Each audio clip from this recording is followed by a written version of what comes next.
Rehefa misy ny fakanakeriny dia niteratany karana trano no lasibatra ao anatin'ity tranga iray ity toy ny zavanisy tany Antsirabe tany dia teratany karana iray no nisy nakakeriny miantso ny fanjakana malagasy mba handray ny andraikiny ny maso ivon'ny Inde izay miasa simonina eto amintsika.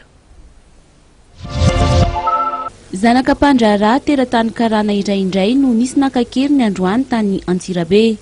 Manoloana io dia nanamafy ny tokony ampitsarana ny fakanakeriny teratany karana ny maso ivon'ny Inde miasa simonina eto amintsika. About the kidnapping, I've always been saying that this is not a very nice thing. This needs to stop.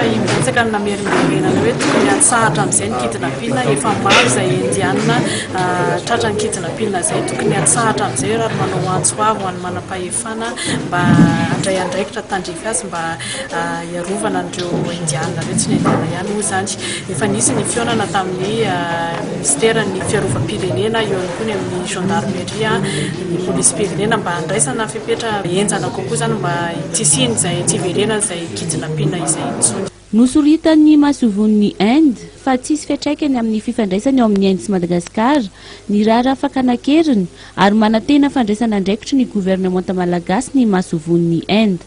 Tsy misy ny fiantraikany amin'ny fifandraisana Inde sy Madagasikara mikasika izay kidnapping izay ratsy moa no manao andreny zany anjarany mitandro filaminana ihany koa ny misoroka an'izay fa ny fifandraisana eo amin'ny Inde sy Madagasikara zany dia mitoetrany ary mihatsara hatrany eo amin'ny lafiny samihafa. Voatsela koa izay ny Prime Ministre niresaka momba an'izay kidnapping izay antenena hoe efa misy ny fandraisana andraikitra rehefa nisy ny fandraisana andraikitra ary antenena fa tsy hisy intsony izay resaka fakanakeriny teratany indiana zany eto Madagasikara.